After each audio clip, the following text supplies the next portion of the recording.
आज हम थॉमस हॉबस को समझेंगे। ठीक है। थॉमस हॉबस का जो सबसे इम्पोर्टेंट वर्क था वो था लिवाइथन। ठीक है। और साइबन इनके बारे में कहते हैं कि ये सबसे पहले ऐसे इम्पोर्टेंट और ग्रेट पॉलिटिकल फिलोसोफर थे जो सबसे पहले मॉडर्न माने जाते हैं। मॉडर्न हमने पहले पढ़ा कि मैकेलबी को कहा जाता है, लेकिन मैकेलबी ने एक हल्का सा डिफरेंस क्रिएट किया था मेडिवल से मॉडर्न पे आने के लिए, लेकिन हॉबस ने उसको और बेहतरीन तरीके से ऐड किया। उनकी जो फिलोसफीज थी वो साइंटिफिक थी।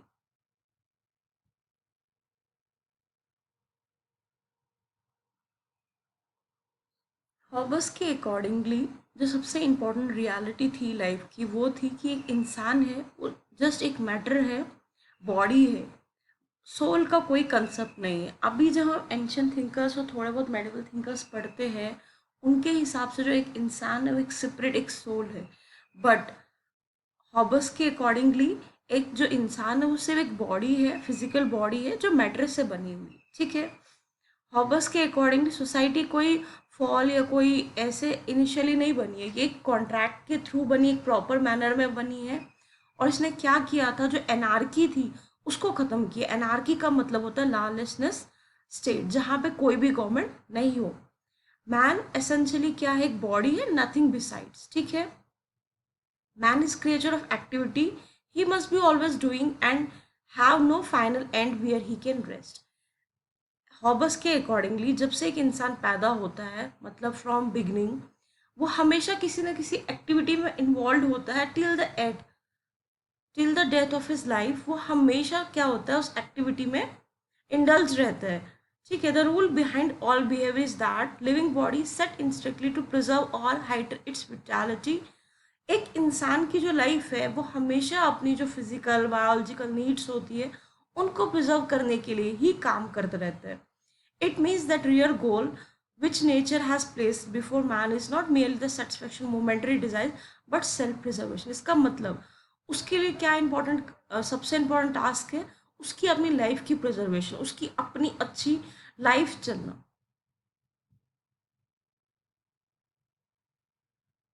इसके अकॉर्डिंग, हॉबस के अकॉर्डिंग क्या था, जो एक इंसान है हर कोई पहले से ही एक जैसा ही है। सब में जो रीज़न की पावर है वो एक जैसी है, बॉडी की जो पावर है वो एक जैसी सिमिलर है, इक्वल है। हो सकता है कोई उसको थोड़ा अच्छे से बेहतरीन यूज़ कर पाए और उसको कम अच्छे से यूज़ कर पाए, बट जो उनका बेसिक है वो सभी इक्वल है। ठीक है। हॉबस कहते हैं जो एक इंसान है उसके बेसिक नेचर में क्या प्रिंसिपल्स होते हैं। कॉरल मीन्स लड़ने का, कंपटीशन, डिफरेंसेस एंड ग्लोरी। उसके अंदर क्या होता है कि वो अगले बंदे से लड़ना उसका बेसिक नेचर है, compete करना वो भी उसका बेसिक नेचर है, और ग्लोरी मीन्स अपना बेटरमेंट दिखाना और अपने आप का ज़्यादा अच्छे से शो करना लाइफ में जो भी चीज़ है। ठीक है। हॉबस ऑन सिविल लॉज। हॉबस कहते हैं कि एक गवर्नमेंट में, एक सोसाइटी में हर किसी को पता होना चाहिए क्या जस्ट क्या है, अनजस्ट क्या है, ऑनेस्ट क्या है, सही क्या है और गलत क्या है। और इससे क्या होगा, अगर हमें सारों को एक अच्छी नॉलेज होगी लॉज की, तो गवर्नमेंट में एक बैलेंस बना रहेगा। हॉबस ऑन सॉर्निटी। अब हॉबस के अकॉर्डिंगली सॉर्निटी का क्या मतलब है। सॉर्निटी का जो लिटरल मतलब होता है वो होता है no interference from outside inside. लेकिन जो ये थिंकर्स है इनके हिसाब से सॉर्निटी का अपना अपना मतलब है और ने सॉर्निटी को अपने हिसाब से डिफाइन किया है। यहाँ पे हॉबस के हिसाब से सॉर्निटी क्या है, he designated sovereign to a man और असेंबली। ठीक है। जिसके जो फैक्ट है पॉलिटिकल पावर से बहुत स्ट्रांग है। ठीक है। जो सबसे इम्पोर्टेंटली क्या कर सकता है, लोगों की जो लाइफ है उसको प्रोटेक्ट कर सकता है। क्योंकि हॉबस के अकॉर्डिंगली एक इंसान का अल्टीमेट एम क्या है कि उसकी जो लाइफ है उसको कोई प्रिजर्व एंड प्रोटेक्ट करे। तो सॉवरेनिटी वो उस इंसान के हाथ में या उस गवर्नमेंट के हाथ में देना चाहते हैं जो लोगों के लिए क्या करे, उनकी जो लाइफ है और उनकी जो लिबर्टी है उसको क्या करे, प्रोटेक्ट करे। ठीक है। इनका एक इम्पॉर्टेंट कोट है, comments without the sword but not words and of no strength to scare at mind. ये कहते हैं कि वो इंसान जो सिर्फ बातें कर सकते हैं और रियल लाइफ में कोई स्ट्रांग उनके पास फोर्स नहीं है, वो गवर्नमेंट या लोगों को प्रोटेक्ट नहीं कर सकते। तो हमें इसके लिए कौन इंसान चाहिए? जो स्ट्रांग हो, जिसके पास पावर्स हो। It has sources of justice and has power to make declare war. उसके पास सोर्सेज भी हो जस्टिस के, और वो जो अपनी कॉमन लोग हैं उनको भी प्रोटेक्ट कर पाए, उनको एक बेटर लाइफ दे पाए, और उनको जो एनार्की की सिचुएशन है उससे बाहर निकाल पाए। स्टेट ऑफ नेचर एक इमेजिनरी स्टेट है जहाँ पे हम जस्टिफाई करते हैं कि अगर हमने सिविल सोसाइटी बनाई तो क्यों बनाई। हॉबस के अकॉर्डिंगली जो स्टेट ऑफ नेचर था, ये एक ऐसा टाइम था जहाँ पे क्या था, सिर्फ लोग ऑनर परस्यूट करने की तरफ ध्यान दे रहे थे, अपने पावर को गेन करने की तरफ ध्यान दे रहे थे, और एक एनिमल लिविंग थी। हर कोई कंटिन्यूली फियर में था कि अगला बंदा मुझे मार देगा, डेंजर में था, और उसे ऐसा लगता था, और उसकी जो लाइफ थी वो थी solitary, poor, nasty, brutish and short. एकदम अच्छी नहीं थी, बहुत ही खराब थी। ठीक है, वो हमेशा ही डर में रहता था कि अगला बंदा मुझ पे अटैक करेगा, और उसका बेसिक नेचर क्या था? कनिंग, क्लावर, और वो अपने आप को हमेशा प्रोटेक्ट करना चाहता था बाहर, आउटसाइड किसी भी थ्रेट से। अब हॉबस के हिसाब से जो गवर्नमेंट बनती है वो एक कॉन्ट्रैक्ट के थ्रू बनी है। ठीक है, अब कॉन्ट्रैक्ट कैसे बना है? सारे लोग क्या करते हैं, मिलके एक स्ट्रॉन्ग इंसान या एक स्ट्रॉन्ग असेंबली को अपने पावर्स हैंड ओवर करते हैं, एक कॉमनवेल्थ क्रिएट करते हैं, उस इंसान को अपने पावर्स डेडिकेट करते हैं जो क्या करेगा, उनकी लाइफ प्रोटेक्ट करेगा अगेंस्ट एवरी इवल थिंग्स। ठीक है, सबसे पहले उनकी लाइफ एंड लिबर्टी प्रोटेक्ट करेगा, और ये सभी क्या करेंगे, जो अपने राइट्स है वो किसको दे देंगे? उस स्ट्रॉन्ग पावर को, उस सॉवरेनिटी को, उस स्टेट को। I authorise and give up all rights of governing myself to this man, उस इंसान को या उस असेंबली को, on the condition that thou give up the right of to him, वो लाइफ क्या करेगा मेरी, लिवाइथन और the immortal god to which we owe under the immortal god और पीस एंड डिफेंस। वो कहते हैं कि हम ऐसे एक महान इंसानी असेंबली को अपने राइट्स देते हैं जो इमॉर्टल है, जिसका कोई एंड नहीं है, और वो क्या करेगा, बहुत प्रॉपरली हमारे जो राइट्स एंड लिबर्टी है उसको प्रोटेक्ट करेगा, और हमें एक secure and ensured better life provide करेगा। बस कहते हैं state is means and not the end. State क्या एक जरिया है, ठीक है, एक इंडिविजुअल की लाइफ को बेटर बनाने का, ये कम्प्लीटली खुद एंड नहीं है। इसका सबसे इम्पोर्टेंट एक रीज़न है, और इसका सबसे इम्पोर्टेंट काम है इंडिविजुअल की लाइफ है उसको बेटर बनाना, इसीलिए उनको फर्स्ट इंडिविजुअलिस्ट कहा जाता है। Sovereignty of state and it's utilitarian basis. ऐसे तो हम सबको पता है कि जो यूटिलिटेरियनिज्म का कंसेप्ट है वो सबसे पहले बेंथम ने दिया है, लेकिन उसकी इनिशियल स्टेज जो उसकी एक बेस थी वो हॉबस के जरिए रखी गई है। ठीक है, हॉबस कहते हैं जो सॉवरेनिटी है, जो एक सॉवरेनिटी का काम है उसका है कि लोगों की बेटरमेंट के लिए काम करना, और उनकी जो प्रॉपर लाइफ है उसको प्राइवेटली सिक्योर करना। Leviathan but no man loves और रिवर्सल लिवाइथन। ठीक है, according to Hobbes man are anti social. जो लिवाइ हॉबस के अकॉर्डिंगली जो इंसान का एक बेसिक नेचर है वो एंटी सोशल है, वो सोशल नहीं है, बट हम उसे कॉन्ट्रैक्ट के थ्रू सोशल बना रहे हैं। वो सोशल बन क्यों रहा है, उसका मेन रीज़न है वो चाहता है जो उसकी लाइफ है वो प्रोटेक्ट हो। ठीक है, अंडर कॉमन बेनिफिट्स।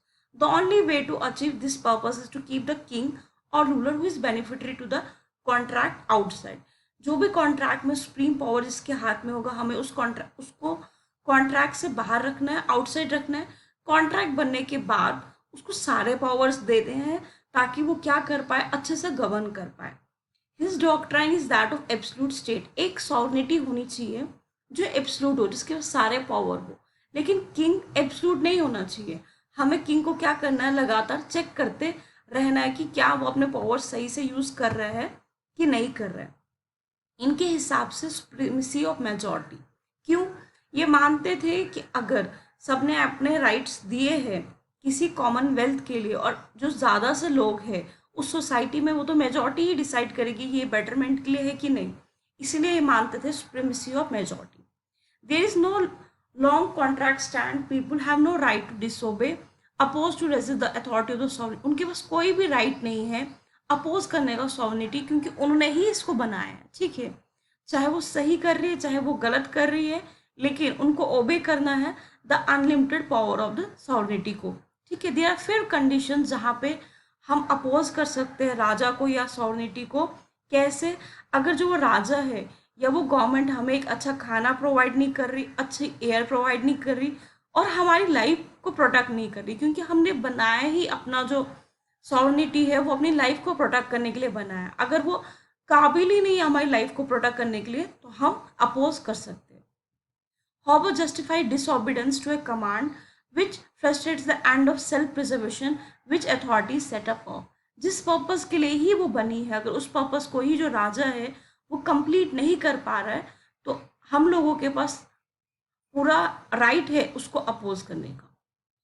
अब एक क्रिटिकल एस्टिमेट ऑफ हॉबस पढ़ते हैं। जब भी आप अपने आंसर राइटिंग में critically examine, comment, right in your own words, ये वाले क्वेश्चंस पढ़ते हैं ना, तो हमेशा ध्यान रखना कि अगर आप किसी को क्रिटिसाइज कर भी रहे हैं या जस्टिफाई कर भी रहे हैं, तो एक आप बहुत क्रिटिकल मैनर में करें, और दूसरा आप थिंकर्स के थ्रू करें, ताकि आपका जो आंसर है उसकी जो क्वालिटी है वो और एनरिच हो, ठीक है।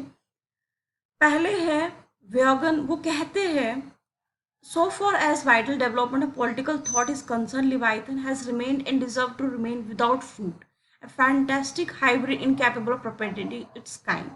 वो कहते हैं कि इसमें कोई मज़ा नहीं है, इसका कोई फ्रूट ही नहीं है, और इसका कोई मतलब नहीं है, ठीक है। सैबिन कहते हैं Hobbes is probably the greatest writer on political philosophy that English speaking people have produced. वो कहते हैं कि सैबिन एक बहुत इंपॉर्टेंट थिंकर, एक मोस्ट इंपॉर्टेंट थिंकर रहे हैं पॉलिटिकल फिलोसफी में इंग्लिश स्पीकिंग वर्ल्ड के, ठीक है। ऑक्सफोर्ड कहते हैं the greatest perhaps the sole masterpiece of political science in English language. जो उनका बुक है, जो उनकी लिवाइथन है, वो सबसे ग्रेटेस्ट वर्क रहा है पॉलिटिकल फिलोसफी इन इंग्लिश लैंग्वेज में। स्पेंजो भी ऐड करते हैं that it is impossible for a monster of Hobbes state of nature ever become a law abiding and doctoral citizen. वो कहते हैं जिनके पास हमने लोगों ने अनलिमिटेड पावर्स वगैरह दिए थे उस राजा के पास, जो हॉबस के राजा थे, वो कभी भी एक लॉ बाइंडिंग नहीं बन सकते हैं, वो हमेशा एक क्रूल शासक के रूप में ही बाहर उभरेंगे। एक क्विक सा रिवीजन करते हैं। हमने आज थॉमस हॉबस पढ़ा, ठीक है। ये कंट्रैक्चुअलिस्ट थे। कंट्रैक्चुअलिस्ट का मतलब होता है, ये वो लोग थे, जैसे हॉबस थे, लॉक था, रूशियो थे, ये वो लोग थे जो कहते थे जो स्टेट गवर्नमेंट बनी है वो एक कॉन्ट्रैक्ट के थ्रू बनी है, सबने अपने राइट्स दिए उस कॉन्ट्रैक्ट के लिए, और बाद में जाके वो जो सुप्रीम अथॉरिटी थी वो लोगों को गवर्न करना स्टार्ट हुई। हॉबस के अकॉर्डिंगली जो बेसिक नेचर एक इंसान का बहुत क्रूअल है, बहुत नेस्टी है, बहुत ब्रूटिश है और बहुत सेल्फिश है, और उसे हमेशा फियर रहता है डेथ का। और एक इंसान फ्रॉम बिगनिंग, लाइफ के स्टार्ट से लाइफ के एंड तक किसी ना किसी एक्टिविटी में हमेशा इंडल्ज होता है, वो बहुत सेल्फिश नेचर का है। और जो बेसिक नेचर है इंसान का वो एंटी सोशल है, बट कॉन्ट्रैक्ट के थ्रू हम उसे सोशल बना रहे हैं ताकि जो सोसाइटी वो बहुत प्रॉपर वे में रन करे, ठीक है। ये लोग अपने कॉन्ट्रैक्ट को डिफाइन करने के लिए एक स्टेट ऑफ नेचर, एक इमेजिनरी स्टेट ऑफ नेचर का एक कंसेप्ट देते हैं जस्टिफाई करने के लिए। थॉमस के अकॉर्डिंगली जो स्टेट ऑफ नेचर था वो बहुत ही खराब था, हर कोई एक दूसरे को मार रहा था, ठीक है। हर कोई एक डर में जी रहा था अपनी लाइफ की, कब अगला बंदा जो मुझसे ज़्यादा स्ट्रांग है मुझे मार दे, ठीक है। बिल्कुल एक डिस्ट्रक्टिव काइंड ऑफ सिचुएशन थी, ठीक है। इसलिए लोगों ने एक कॉन्ट्रैक्ट फॉर्म किया, वो अपने राइट्स देते हैं, ठीक है, सुप्रीम अथॉरिटी को या किसी पर्सन को या किसी कॉमनवेल्थ को, ताकि वो क्या करे, सबसे इम्पॉर्टेंटली लाइफ जो है लोगों की उसको प्रोटेक्ट करे और उनकी लाइफ को बेटरमेंट के लिए ज़्यादा से ज़्यादा काम करे, ठीक है। और आपके जो किंग है या आपकी सॉवरेनिटी, आपको हमेशा उनकी ओबे करना है उनको। आप बहुत रेयर चांसेस में उनको अपोज कर सकते हो। अगर आपके जो राजा है वो आपको खाना प्रोवाइड नहीं कर पा रहे, मेडिसिन प्रोवाइड नहीं कर पा रहे, आपकी लाइफ प्रिजर्व नहीं कर पा रहे, क्योंकि बना ही जो इनका सॉवरन है वो आपकी लाइफ प्रोटेक्ट करने के लिए। ये चैप्टर पूरा एक बेसिक जस्ट ओवरव्यू है हॉबस के बारे में। इसको मैं काफ़ी बेटर वे में सिंगल सिंगल टॉपिक लेके पूरे कोर्स में समझाऊंगी, और जो हमारे अब नेक्स्ट थिंकर होंगे वो होंगे John Locke. Okay, thank you, bye bye.